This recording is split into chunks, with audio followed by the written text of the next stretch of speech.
have a question for you. What makes a good knight character? Knight with a K.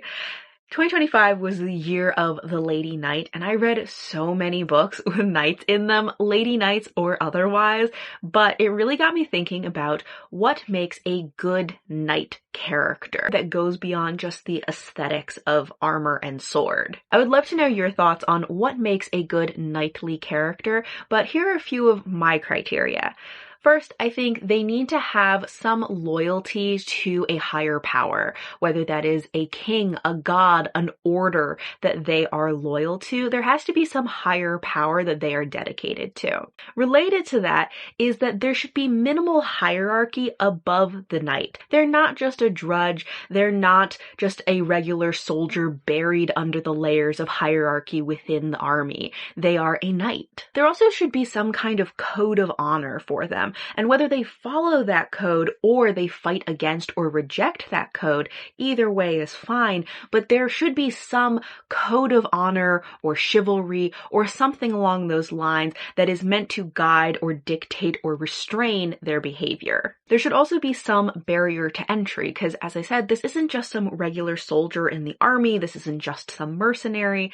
There has to be some barrier to entry to becoming a knight, whether that is that they have to be of noble birth, or they have to go through specific training. There has to be an ordeal or a trial. They must prove themselves by knightly courageous deeds.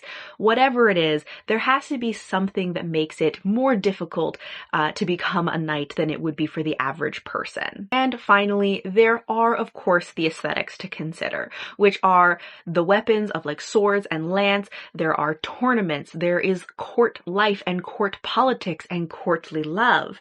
There are all of these elements which are important, but I do feel like some books overemphasize the aesthetics. To me, the loyalty to a higher power and having a code of honor to follow are the two most important aspects, because to me that's what defines a knight as opposed to other kinds of fighters or warriors, and also what makes them the most interesting, because those loyalties to either figures or ideals is what often causes the greatest internal conflict as they encounter dissonance between those loyalties and the realities of the world around them. But those are just some of my thoughts on what makes a good knightly character. I would love to know, what do you think makes a good knight? What do you look for? Is there anything on my list that you agree or disagree with? What would you add?